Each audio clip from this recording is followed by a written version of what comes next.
I am Malcolm Brand, and this is Psychotronic Cinema. Tonight's feature from 1959, Plan 9 from Outer Space, directed by the legendary Ed Wood.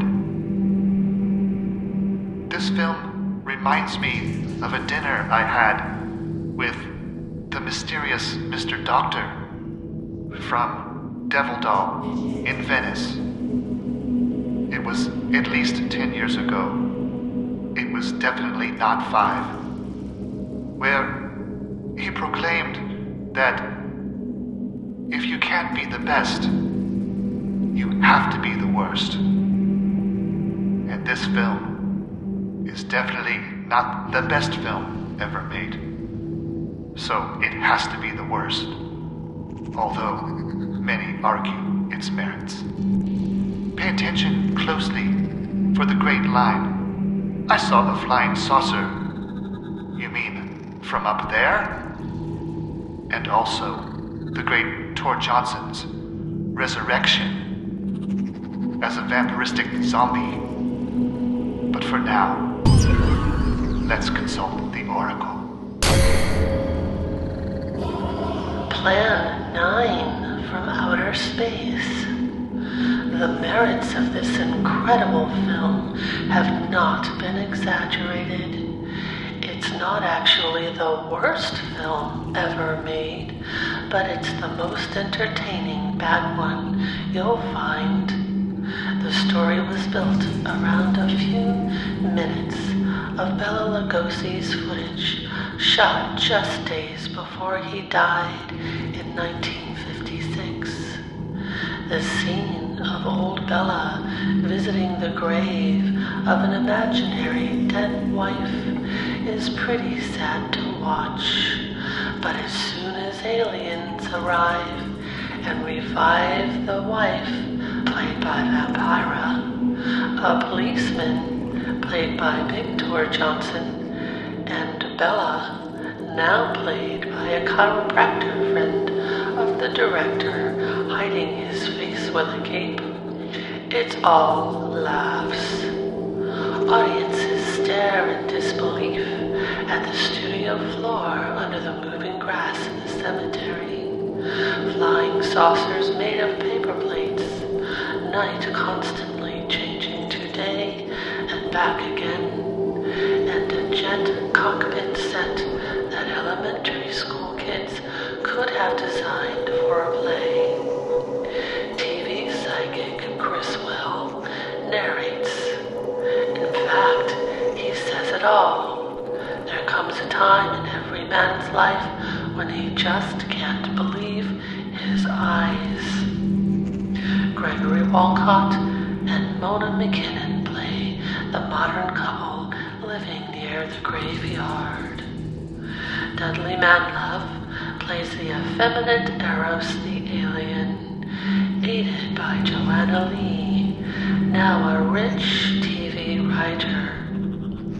Lyle Talbot, in his third Wood film, plays a general with a little Washington office. Wood was also in charge of the special effects and the editing. Worth watching 9 times.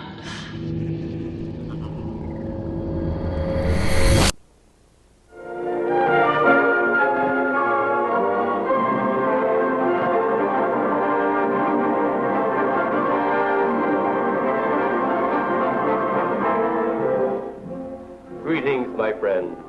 We are all interested in the future, for that is where you and I are going to spend the rest of our lives.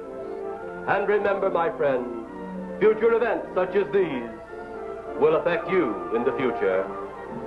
You are interested in the unknown, the mysterious, the unexplainable. That is why you are here. And now, for the first time, we are bringing to you the full story of what happened on that fateful day. We are giving you all the evidence based only on the secret testimony of the miserable souls who survived this terrifying ordeal. The incidents, the places. My friend, we cannot keep this a secret any longer. Let us punish the guilty. Let us reward the innocent. My friend, can your heart stand the shocking facts about grave robbers from outer space?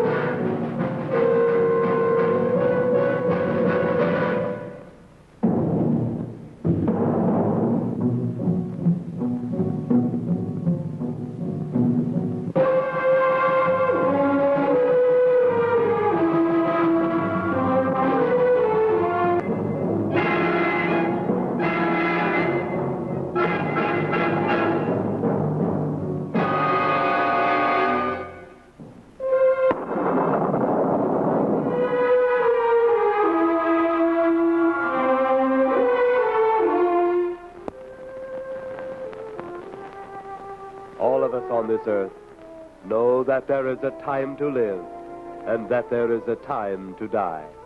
Yet death is always a shock to those left behind. It is even more of a shock when death, the proud brother, comes suddenly without warning. Just at sundown, a small group gathered in silent prayer around the newly opened grave of the beloved wife of an elderly man. Sundown of the day, yet also the sundown of the old man's heart. For the shadows of grief clouded his very reason.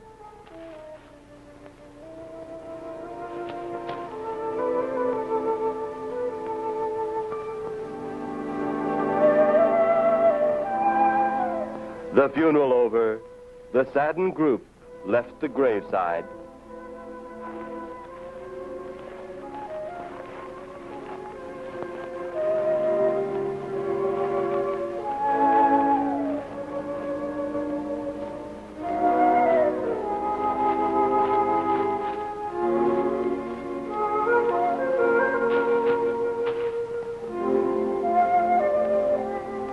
It was when the gravediggers started their task that strange things began to take place.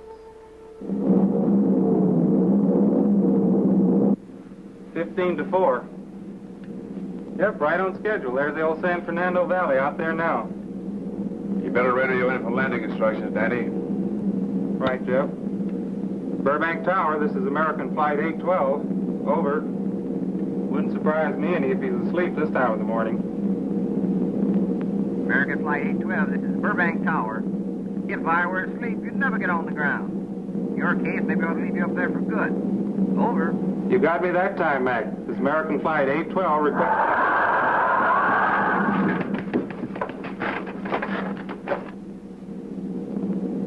Burbank Tower to American Flight 812. Over. Burbank Tower to American Flight 812. Over. Holy mackerel. Burbank Tower to American Flight 812. Are you in trouble? Trouble? Take a look for yourself. What in the world? That's nothing from this world. Burbank Tower to American Flight 812. Are you in trouble? Are you in trouble? Mayday, mayday. Stand by, Burbank Tower. You suppose a passenger saw it? I doubt it. Most of them are asleep. But it was quite a jolt, Jeff. I'll check. Good.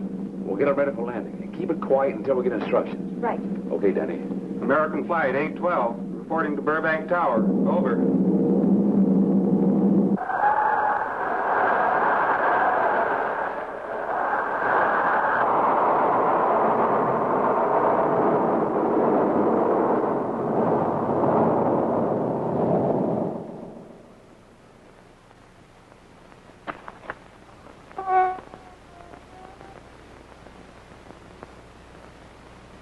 Did you hear anything? I thought it did. Don't like hearing noises, especially when there ain't supposed to be any. Yeah, sort of spooky-like. Maybe we're getting old. Whatever it is, it's gone now. That's the best thing for us, too. Gone. Yeah, let's go.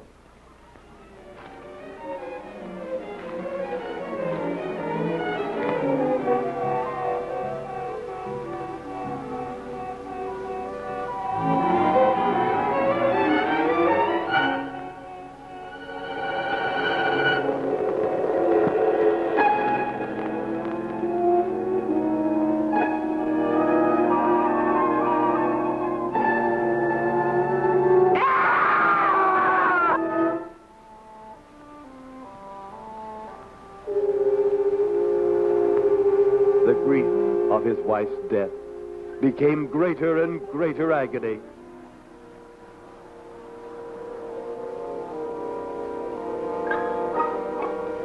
The home they had so long shared together became a tomb, a sweet memory of her joyous living. The sky to which she had once looked was now only a covering for her dead body.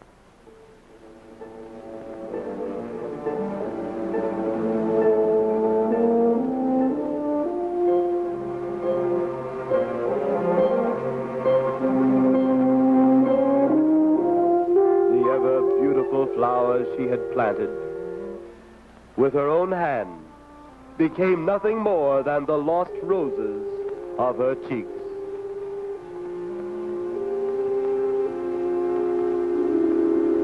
Confused by his great loss, the old man left that home, never to return again.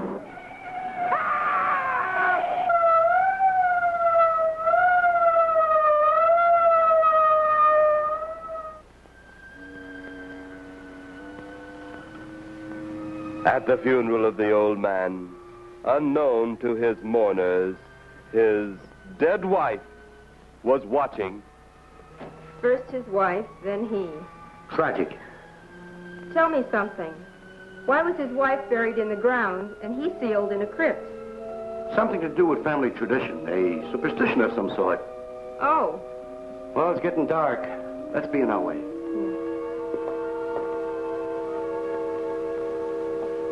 Then, as two of his mourners left his final resting place,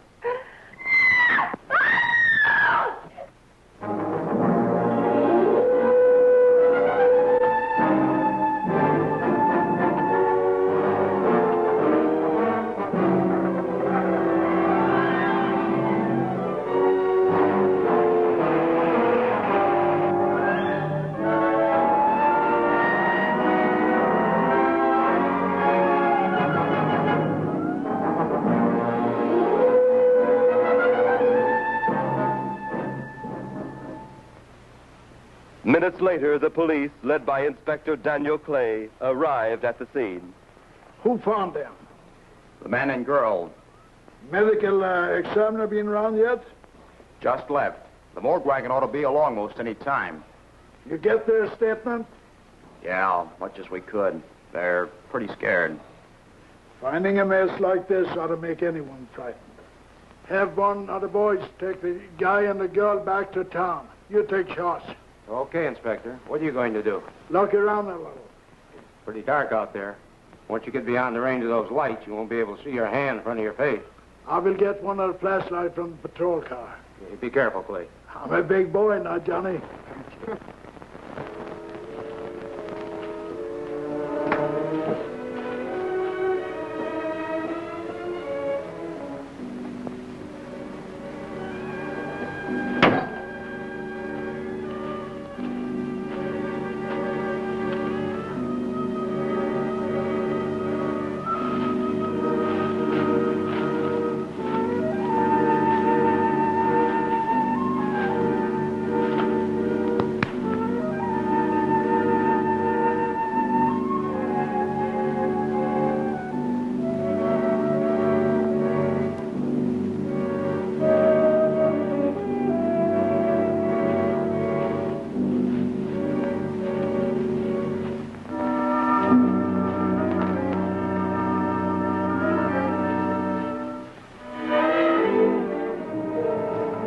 Like a bobcat tore into them. Yeah.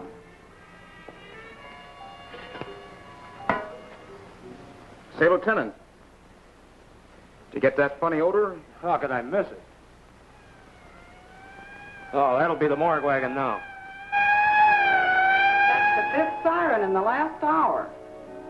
Something's happened down at the cemetery. A lot of police cars and lights. I stopped, but I didn't see anything. Oh, well, whatever it is, the morning paper will carry the whole story.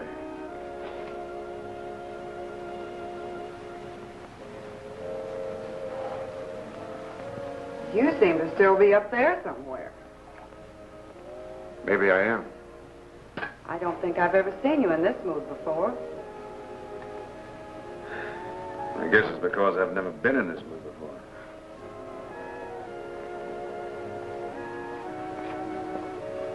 Something about your flight? Yeah. What happened, Jeff?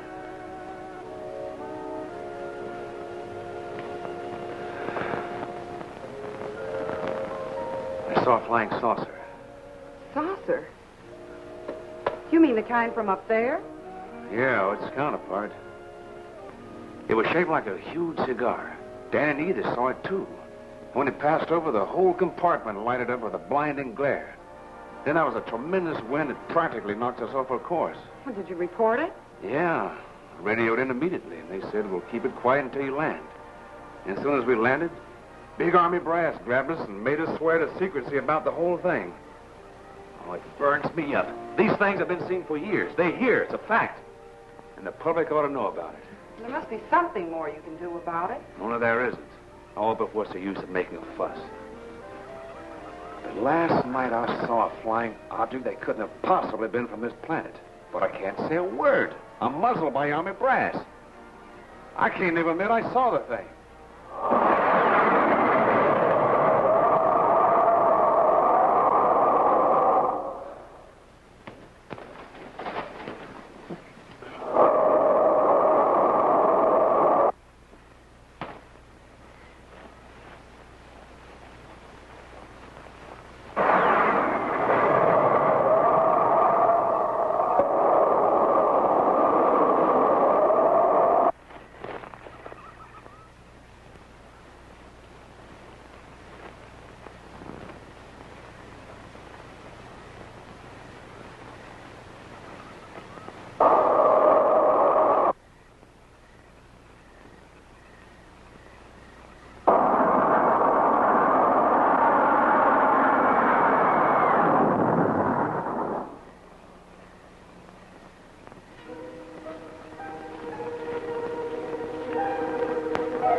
Crazy trouble.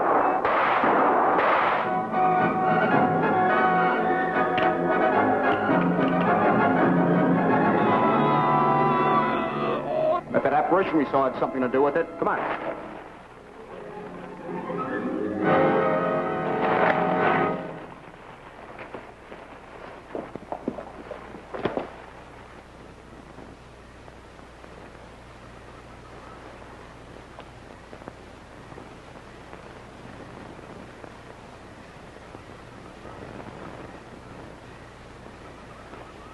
Is he dead? Yeah. He's messed up as bad as those two back there. Suppose that saucer or whatever it was had something to do with this? Your guess is as good as mine, Larry. One thing's sure. Inspector Clay's dead. Murdered. And somebody's responsible. You're in charge now, Lieutenant. Yeah, guess I am. Dalton? Yes, sir? Get back up the car and get on the radio. Tell the coroner he's got to make another trip out here. Well, how about the lab boys? Well, who do you think we left back up the car? Boy Scouts? Come on, Larry.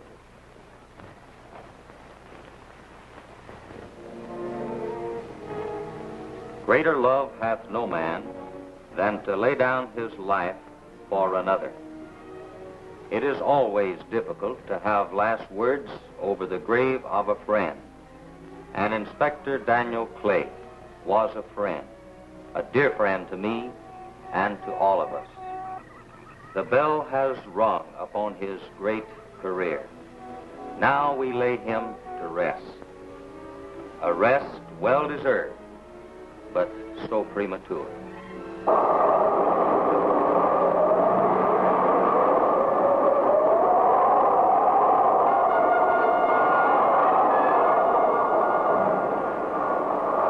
People turning south from the freeway were startled when they saw 3 flying saucers high over Hollywood Boulevard.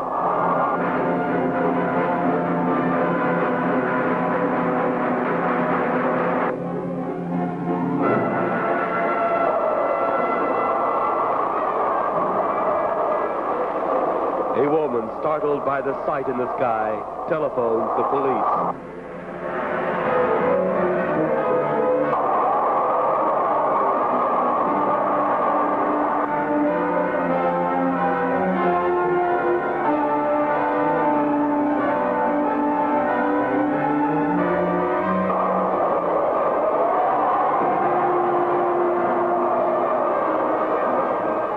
There comes a time in each man's life when he can't even believe his own eyes.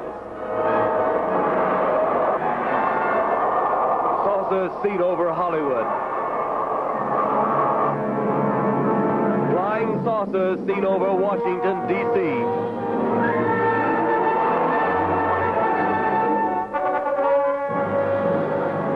The Army convoy moved into the field.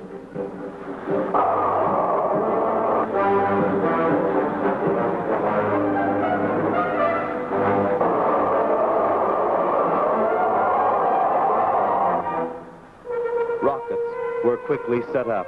Colonel Talbot, in charge of saucer field activities, was to make the greatest decision of his career. He made that decision. Colonel Edwards gave the signal to fire.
Swiftly as they had come, they were gone, even to the piercing eye of radar and the speeding jet fighters.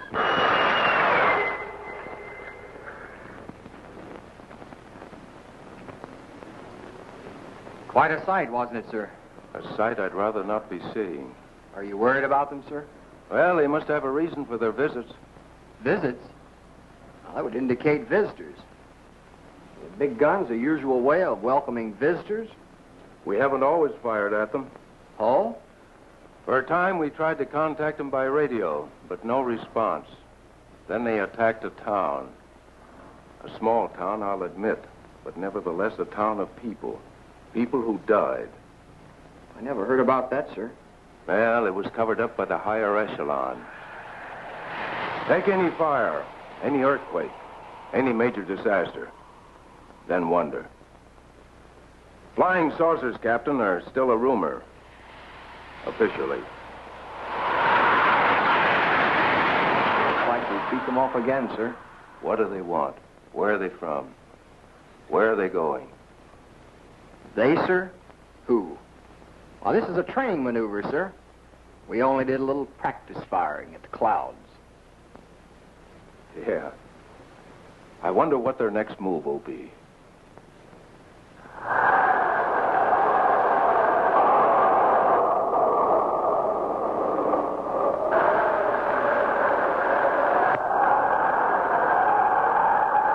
What What will their next move be?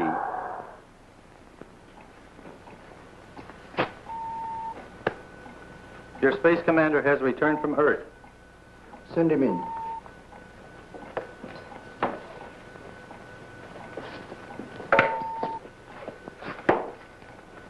You have your report?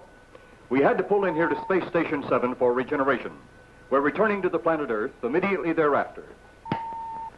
What progress has been made? We contacted government officials. They refuse our existence. What plan will you follow now? Plan 9. It's been absolutely impossible to work through these Earth creatures. Their soul is too controlled. Plan 9. Ah, yes. Plan 9 deals with the resurrection of the dead. Long-distance electrode shot into the pineal pituitary glands of recent dead. Have you attempted any of this plan as yet? Yes, Excellency. How successful has it been? We have risen 2 so far. We shall be just as successful on more. The living, they have no suspicion of your movements? We had to dispose of 1 policeman. However, none of those risen have been seen. At least not by anyone who still remains alive. It's too bad it must be handled this way. But it must. Those who we take from the grave will lead the way for our other operations. Yes, Excellency. Continue on. Report to me in 2 Earth days.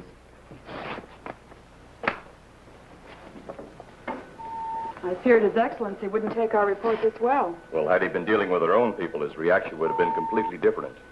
He understands the difficulties of the Earth race. What do you think will be the next obstacle the Earth people will put in our way?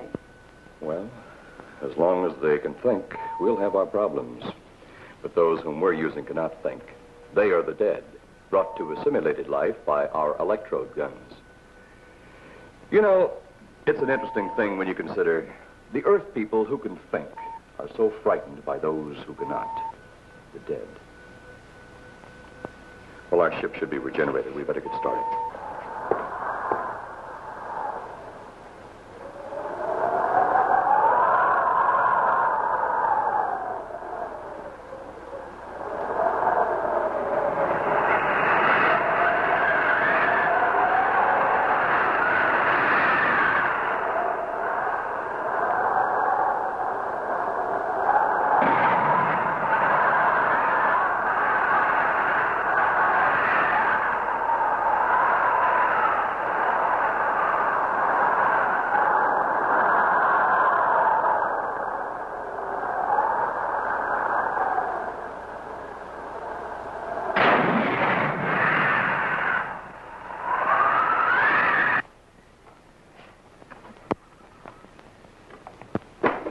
I still think you ought to go in town and stay with your mother until I get back.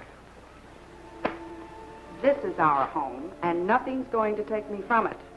Besides, most men try and keep their wives from going home to Mama. That's not the point. That's all the point there's going to be. Now toddle off and fly your flying machine, darling. But if you see any more flying saucers, will you tell them to pick another house to buzz? Be careful. Don't worry about me. Oh, you're the only thing I do worry about. Oh, forget about the flying saucers. They're up there. But there's something in that cemetery. And that's too close for comfort. The saucers are up there. And the cemetery's out there. But I'll be locked up in there. Now, off to your wild blue yonders. You promise you'll lock your doors immediately? I promise. Besides, I'll be in bed before half an hour is gone, with your pillow beside me. A pillow? Well, I have to have something to keep me company while you're away. Sometimes in the night when it does get a little lonely, I reach over and touch it. Then it doesn't seem so lonely anymore. A crazy kid.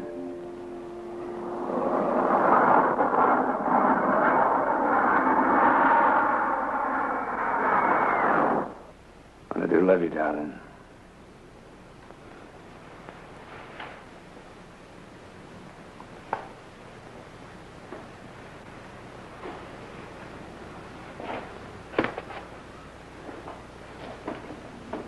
See you Thursday. Goodbye, honey.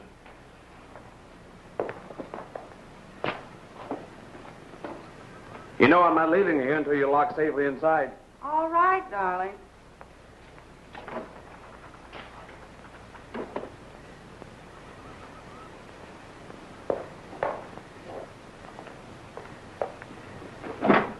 If you're especially nice, I may even lock the side door. And be sure you keep the yard lights on.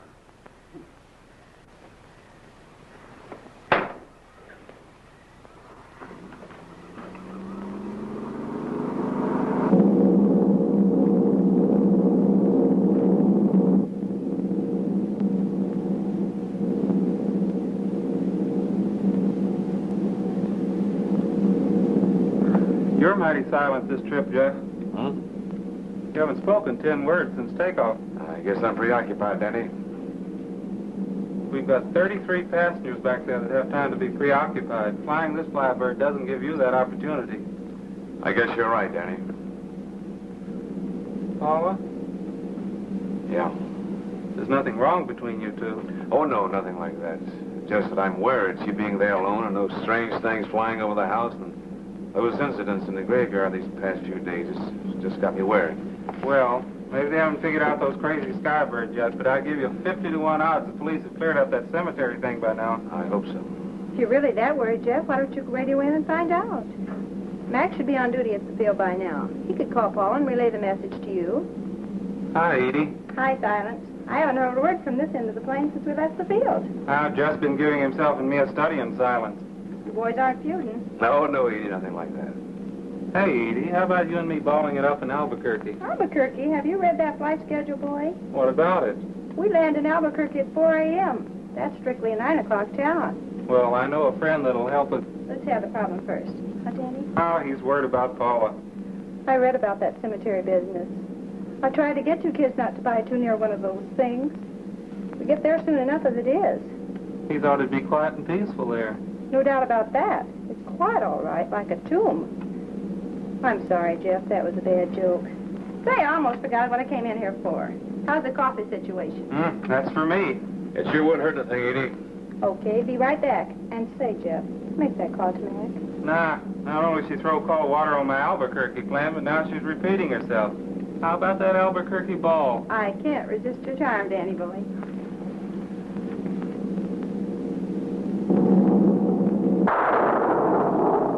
Residents near the cemetery paid little attention to the blast of thunder and the flash of lightning. But from the blast arose the moving figure of the dead old man.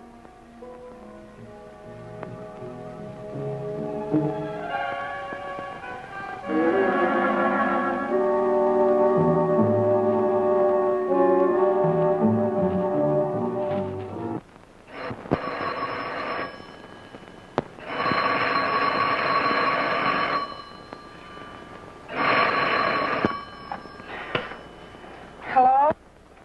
Who? Mac? Well, hi, Mac. Sure, I'm all right. I just fell asleep. Tell Jeff I'm all right. Okay, Mac. Thanks for calling. Good night.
at the hatch in a moment. You can open it now, Tanner.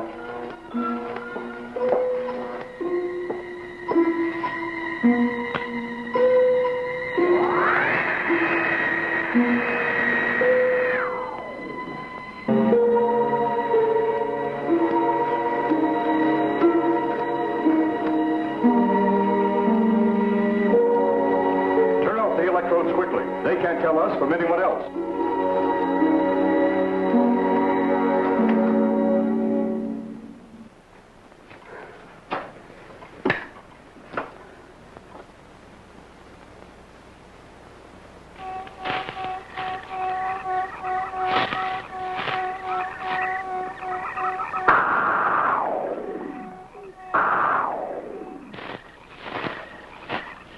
It's tough to find something when you don't know what you're looking for. I don't think the lieutenant does either. Then what are we doing out here?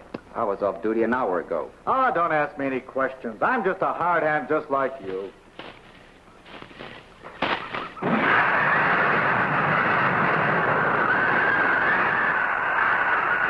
What do you suppose that noise was? Whatever it was, it's no more strange than the other things happening around this cemetery. Spirits like old Farmer Calder talked about.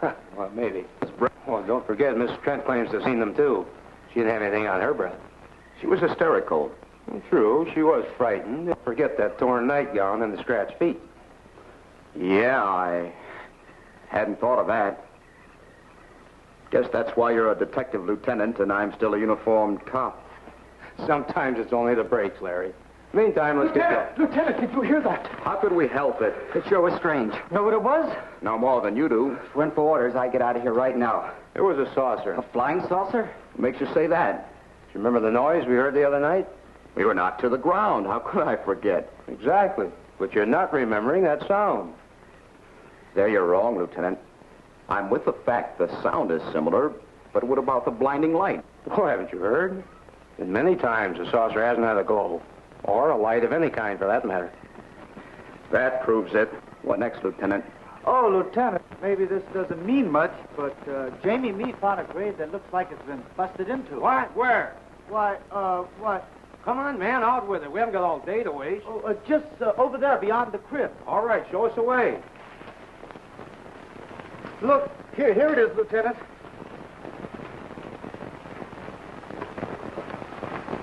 It's been broken into, all right. Strange.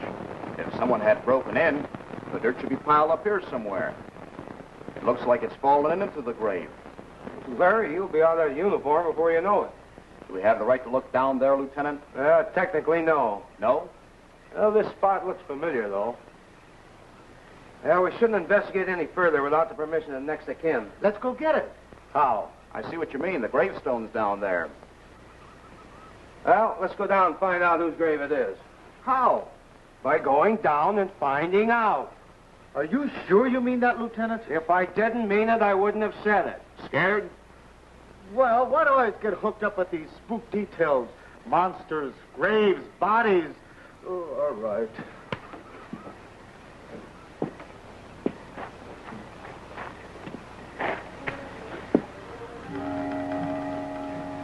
Casket's here, but nobody's in it. Can you read the name on the casket? It's too dark. Give me a flashlight. How about a match? We sure could try it. Let me have them. Okay.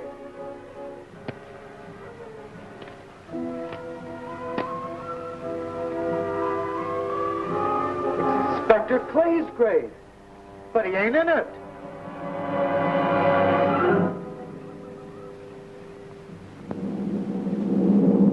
But meanwhile, at the Pentagon in Washington, D.C.,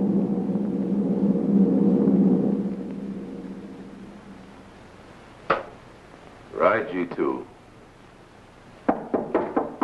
Come in. Yes, of course. I'll keep in touch. Come in, Colonel Edwards. Close the door. At ease, Colonel. Thank you, sir. Sit down.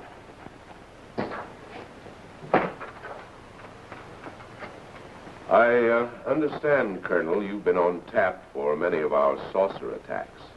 I'm in charge of field operations, sir. You believe there are such things as flying saucers, Colonel? Yes, sir. You've seen them? Yes, sir. You realize there's a government directive stating that there is no such thing as a flying saucer? Yes, sir. You stand by your statement that you've seen flying saucers? Well, yes, sir. This could mean a court-martial, admitting this against direct orders. General Roberts, may I speak freely? You may. How could I hope to hold down my command if I didn't believe in what I saw and shot at? I like you, Colonel. Thank you, sir. There are flying saucers. There's no doubt they are in our skies. They've been there for some time. What are we going to do about them? Who knows? Then they really are there. I thought you were convinced of that. I am. We've had contact with them. Contact? How? Radio. They speak our language? Well, not quite. We've received messages from their spaceships. For a while, it came in as just a lot of jumbled noise. And now, sir? Well, since they first tried contact with us by radio, we've developed a language computer. A machine that breaks down any language to our own. General, what's this all got to do with me? Well, you've been in charge of saucer field activity for a long while. I think it's about time you heard these recordings. Do you mind? Mind? Huh, I'm anxious.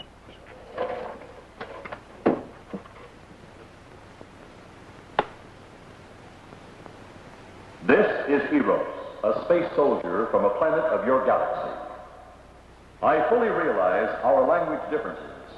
However, I also know you finally have perfected the dictoroboter, or as you on Earth call it, the language computer. So you can now understand that which I speak. Since the beginning of your time, we have been far beyond your planet. It has taken you centuries to even grasp what we developed eons of your years ago. Do you still believe it impossible we exist? You didn't actually think you were the only inhabited planet in the universe.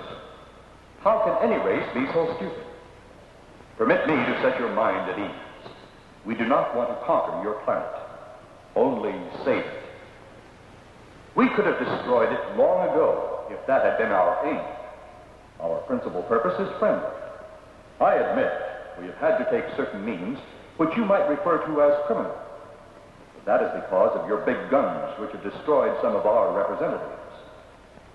If you persist in denying us our landings, then we must only accept that you do not want us on friendly terms. We then have no alternative but to destroy you before you destroy us. With your ancient, juvenile minds, you have developed explosives too fast for your minds to conceive what you are doing.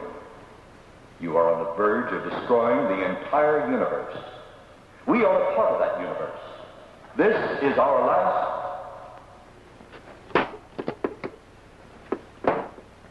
That's the end of that one. Atmospheric conditions in outer space often interfere with transmitting. How many of these recordings do you have, General? An even dozen up to now. This was the last one. We received it over a month ago. Do you think they mean business? We can't afford to take any chances. Come over here. You ever been to Hollywood? Oh, a couple of times, a few years ago. You're going to be there in the morning. Just a few minutes from Hollywood, in the town of San Fernando, reports have come in of saucers flying so low the exhaust knocked people to the ground. There have even been stated claims of saucer landings. Major Carlson will replace you while you're out there. You're the best man for the job of attempting to contact them. Find them, Colonel. See what in hell it is they want. All right, sir.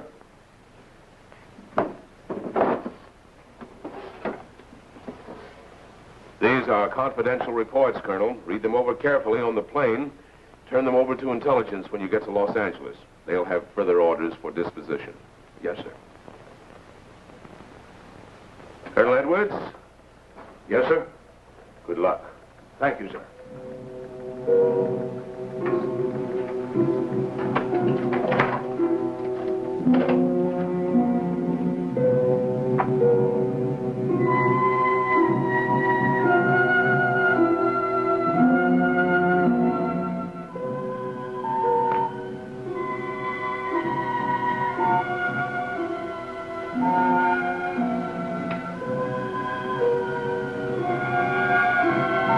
We are ready to report, Excellency.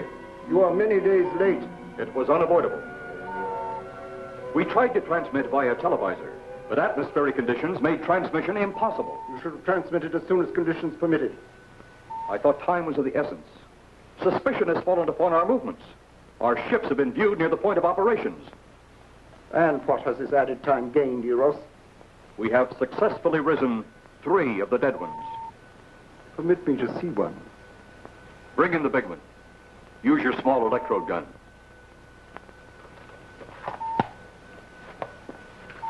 I have taken 2 ships from your command. But that will leave only my ship. It is necessary that you continue your mission alone. I have need of your other ships elsewhere. Even though you have risen 3 of the Earth's dead, the plan is far from successful. And you, Eros, must prove it an operational success before more time, energy, ships, and your countrymen may be spent on it. We will not fail. Everything is on our side. Not everything. You do not have the live Earth people. You reported that your ship was viewed at the scene of your present operations. That is correct. They have been viewed many times, but not at the scene of operations. Something must be done about that.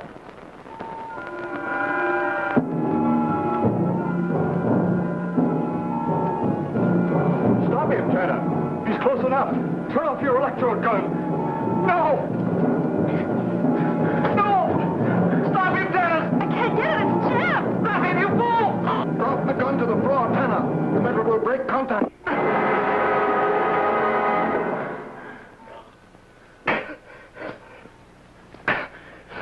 That was too close. Yes.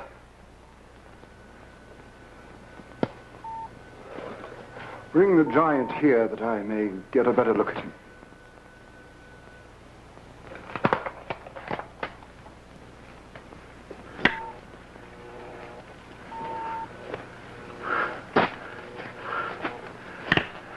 Yes, he's a fine specimen.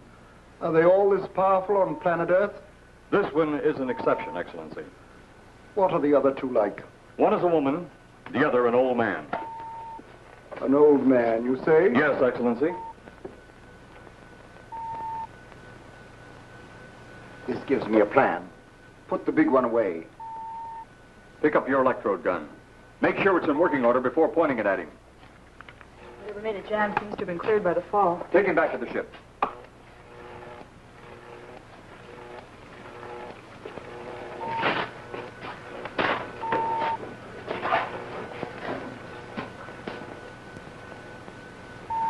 The old one must be sacrificed. Re-land on Earth. Send the old one to enter a dwelling. Then cut the electrokinetic and turn on your ship's decomposure ray. The result will astound those watching. Astound them enough to delay their intention until you have gained your other recruits from the cemetery. Yes, Excellency. It'll be done. Report to me when this has been accomplished.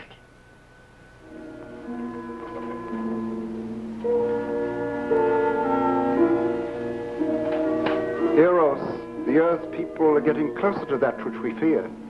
Since they will not listen or respect our existence, they cannot help but believe our powers when they see their own dead walking round again, brought about by our advancement and such things.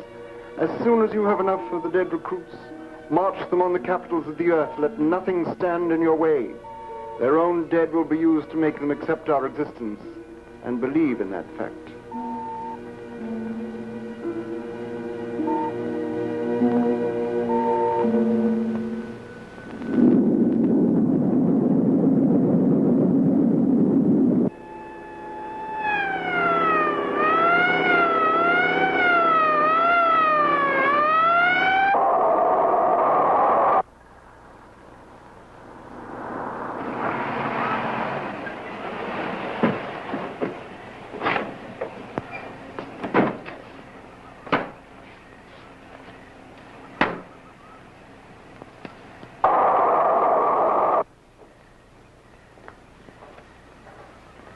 pleasure, Miss Trent.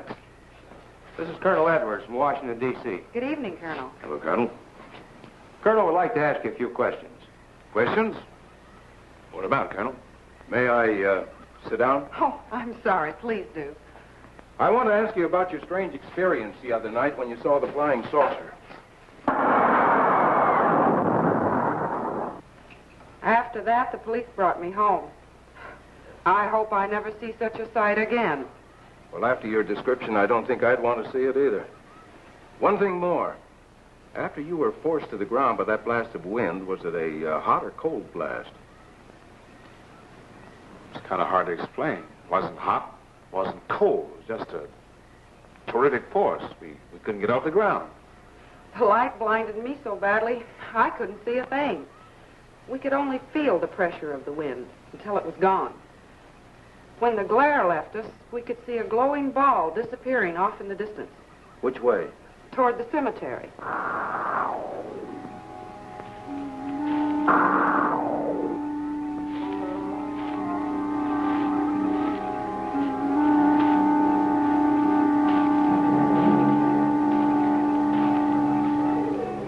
This is the most fantastic story I've ever heard. And every word of it's true, too. That's the fantastic part of it. Colonel, we found a lot of suspicious things out in that cemetery. Then again, didn't find anything to base a fact or suspicion on. Hey, you hear anything?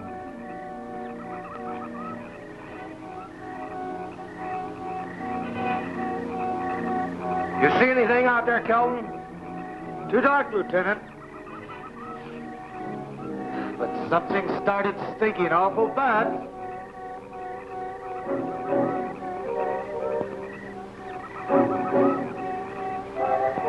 There's something out there.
What do you make of that?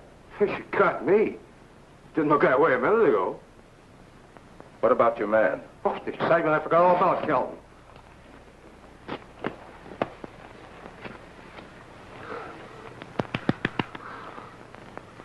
He'll be all right in a few minutes. Did you see that thing? Did you get it? We got it.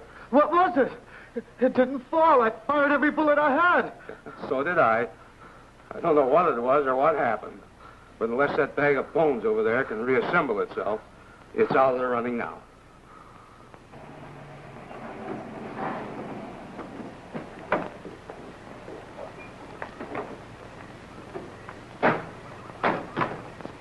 Colonel, I've been out here so often, you think I've taken a lease on this place. Not a long lease, I hope. I see what you mean. But you know, I can't help but feel the answers out here somewhere. Is the girl safe? Mrs. Trent, you better stay with the car. Stay here alone? Not on your life. Modern women. Yeah, they've been that way all down through the ages, especially in a spot like this. Calvin. Yes, sir. Stay with Mrs. Trent. All right, Lieutenant. Now, you stay close to the officer, honey. I'd feel safer with you. The lieutenant knows best. Oh, I don't like it, but I guess there isn't much I can do about it.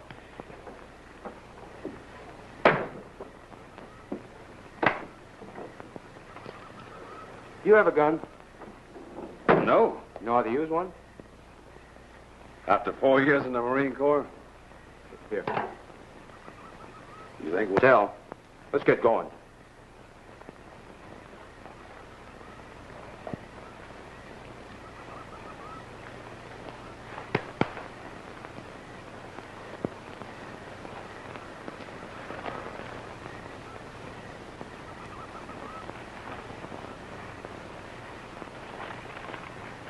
Would expect to find out here.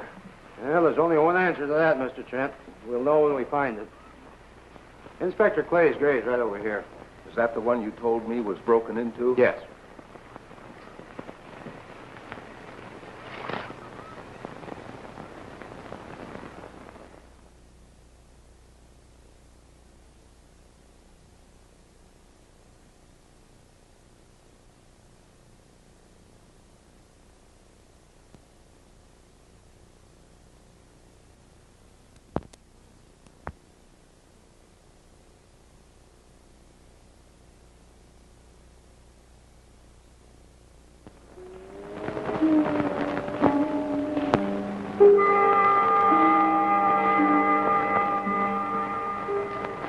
This is? Yeah.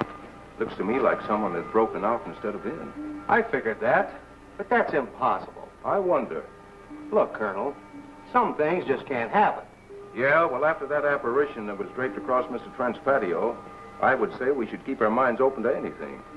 Look, Colonel, I'm a policeman. I've got to deal in facts. But I guess I'll have to go along with you. You know, I'll bet my badge right now we haven't seen the last of those weirdies.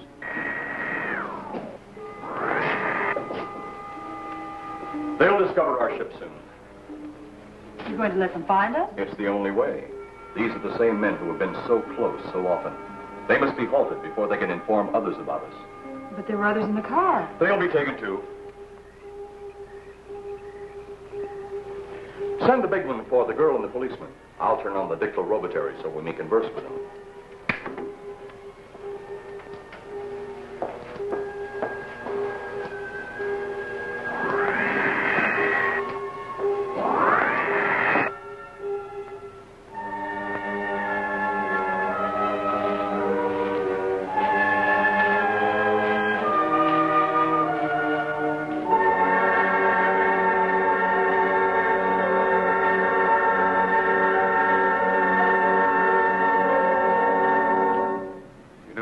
Barking up the wrong tree. One thing a policeman learns, Mr. Trent, is patience. Where's that burn spot you mentioned? Right over there. Look.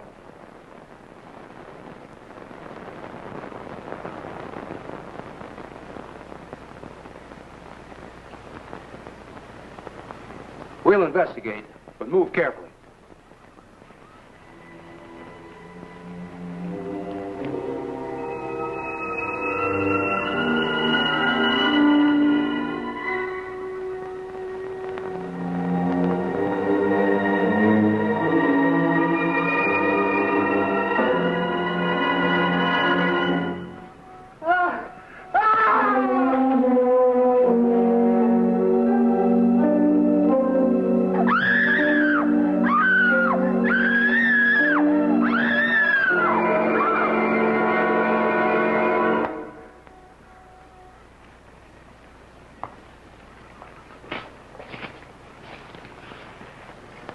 Or two more, and you will be the first live Earth people ever to enter a celestial ship. Wow. Boy, how can anything that big hide for so long a time? Never heard metal sound like that before. What do you see?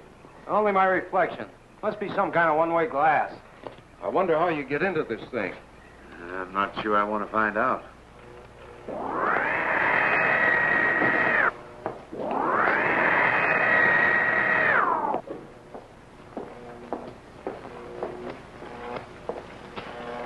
They're just outside.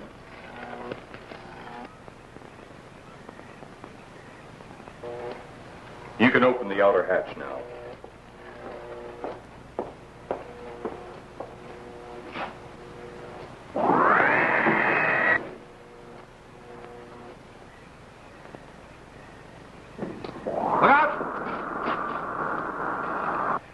Going in that thing?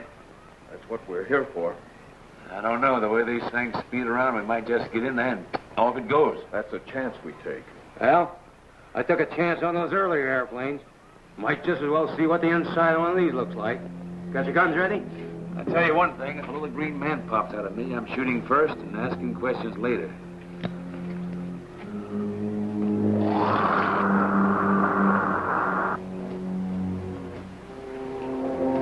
We're in the outer chamber now.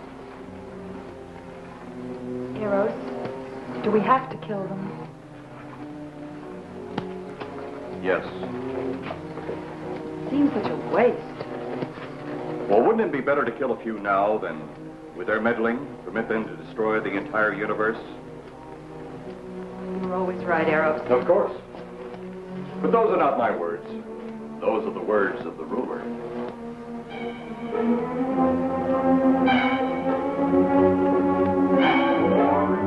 You two stay right where you're at.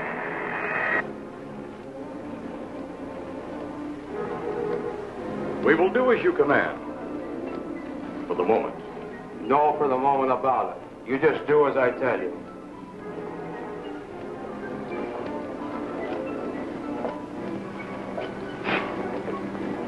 You do not need guns. Maybe we think we do. They would be of no use to you now. They've been mighty useful before on flesh and blood. And you two look like you've got a lot of both. True, they would be effective upon us. If you were to have the opportunity to use them... Mister, if you don't get away from that control board, I'll show you just how effective they can be. Shall we talk now or wait? Your friends will be here shortly. What friends? Those you left at the vehicle. If you've done anything to Paula... Take it easy, Mr. Trent. Oh, I assure you no harm has come to her. Would you like to see? Next time you try that, I won't aim at the board. You're a headstrong young man. I was only going to turn on the televisor so you could see her movements. Go ahead, my friend, but move very carefully.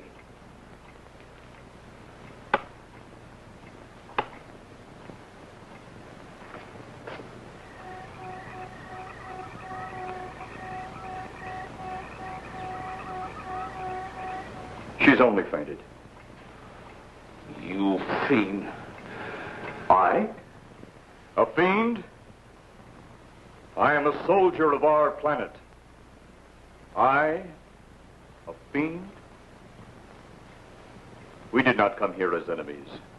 We came only with friendly intentions. To talk. To ask your aid. Our aid? Yes. Your aid for the whole universe. But your governments of Earth refused even to accept our existence. Even though you've seen us, heard our messages, you still refuse to accept us. Why is it so important that you want to contact the governments of our Earth?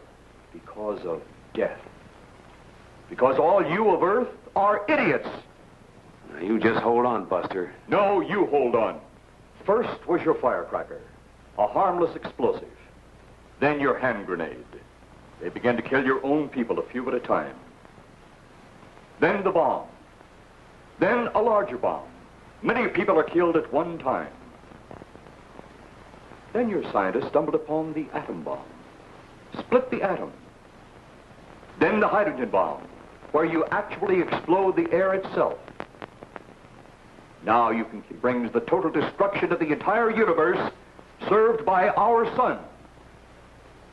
The only explosion left is the solarite. But there's no such thing. Perhaps to you, but we've known it for centuries. Your scientists will stumble upon it as they have all the others. But the juvenile minds which you possess will not comprehend its strength until it's too late. You're way above our heads.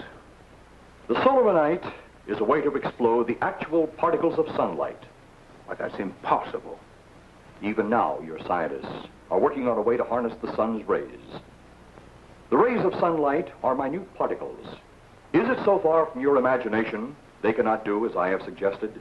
Why, a particle of sunlight can't even be seen or measured. Can you see or measure an atom? Yet you can explode one.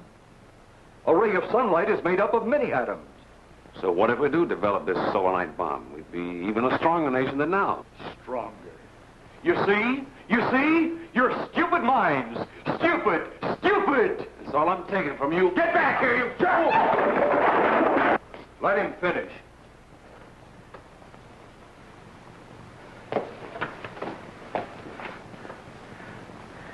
It's because of men like you that all must be destroyed.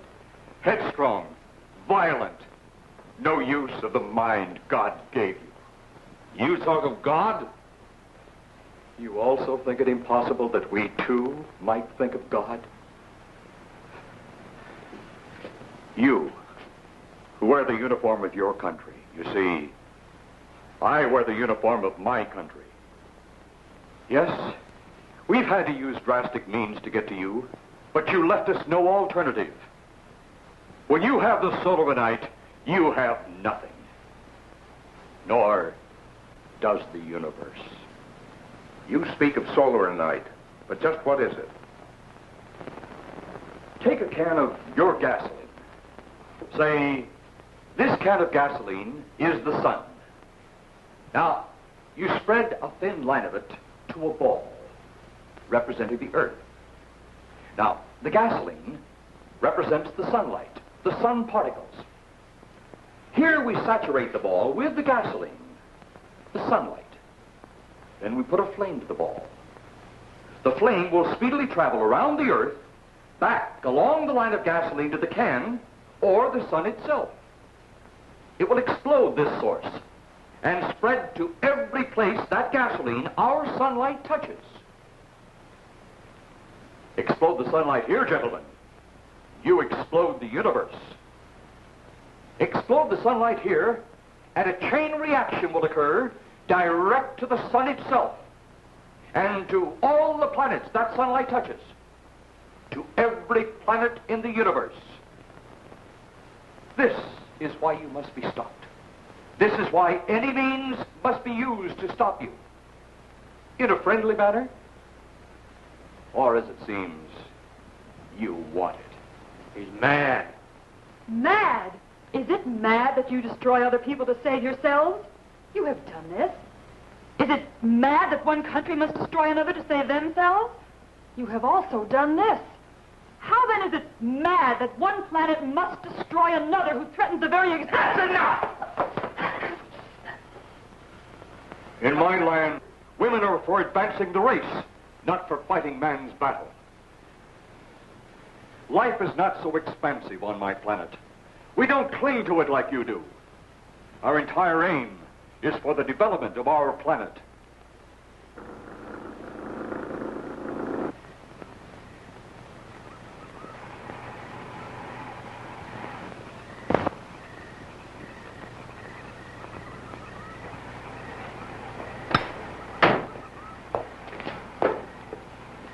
What happened to you? How come you're all alone? I asked for lots of help. You sounded drunk or something on the radio. I didn't see it with my own eyes. I'd never believe it. Believe what? It was horrible. And he almost broke my shoulder. Look, what are you trying to say? If you don't make sense, we'll never get to the bottom of this. Now, who slugged you? Inspector Clay. What? It was Clay, all right. Only not like we remembered him. Well, his leg was busted into, wasn't it? Next, you'll tell me you saw skeletons. We did, earlier. Now I know you're off your rocker. All of us saw it. The lieutenant, the colonel, everybody. Where's the lieutenant now? We've got to find him. Mrs. Trenner's gone. I was left here to guard her. But Clay showed up and put me out of the running. And the second time tonight, and I'm getting darn tired of it. Which way were they going? Off that way. Come on.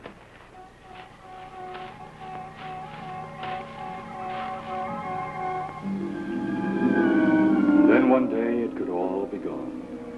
One big puff of smoke and ball of fire. All that out there. The stars, the planets, all just an empty void. You two had better come along with us. Come with you? Where? The police station. So it seems you think you have the upper hand. Look out that window.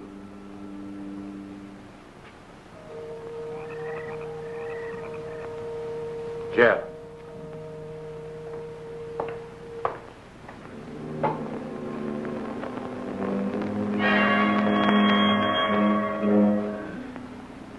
She is unarmed, but he would kill in seconds if I so choose.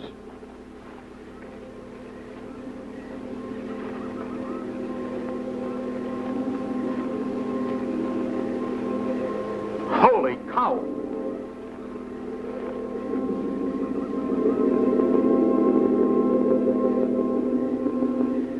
Look there. It's Clay, all right. There's no mistaking that. And he's got Mrs. Trent. Get your gun ready. From all I've seen tonight, guns won't do any good. Clay is dead, and we buried him. How are we going to kill somebody that's already dead? Dead! And yet there he stands. That other one earlier, I emptied a full clip into. I'm seeing it. That's the only reason I'm listening to you. Look, I've got an idea. Hurt him or not, we've got to try something. I'm going to sneak up behind him and whop him over the head. That ought to make a move. Follow me. Even when Clay was alive, he couldn't run fast enough to catch me. So when he does, you grab Mrs. Trent and run like lightning in the opposite direction. Oh, you think it'll work? Know of anything else to try?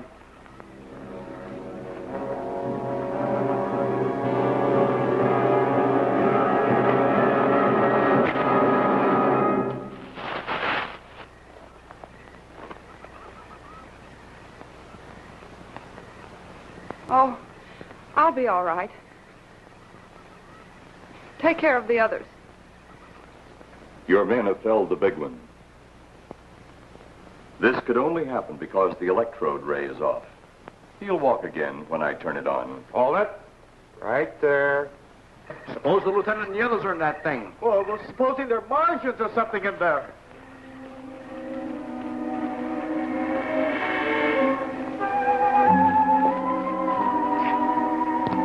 Come on, let's go. Open up in there. Open up. Get that door open. Colonel, I wouldn't know one switch from another.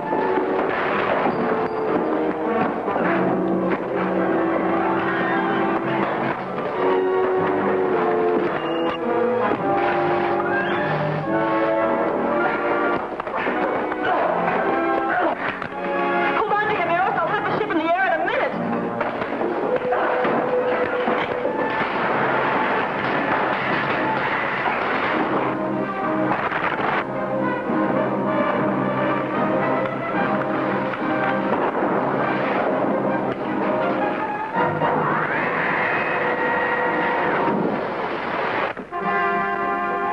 Get out of here, Jeff. The ship's on fire.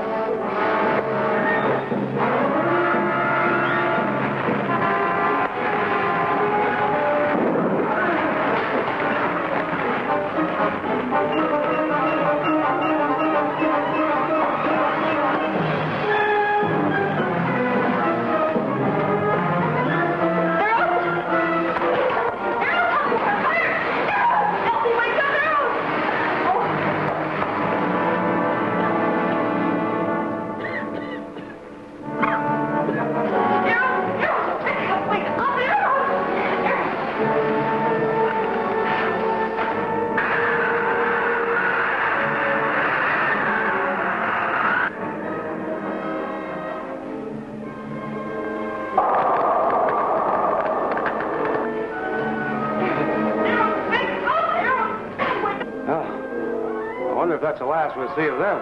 Perhaps. But sooner or later, there'll be others. Look!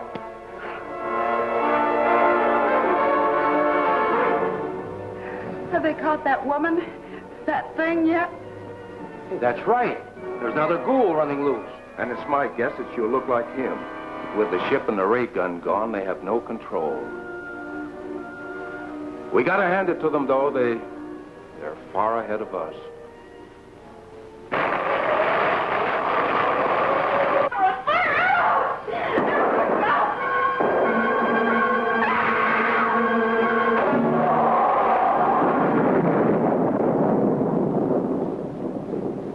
My friend, you have seen this incident based on sworn testimony. Can you prove that it didn't happen? Perhaps on your way home, someone will pass you in the dark, and you will never know it, for they will be from outer space. Many scientists believe that another world is watching us this moment. We once laughed at the horseless carriage, the airplane, the telephone, the electric light, vitamins, radio, and even television. And now some of us laugh at outer space.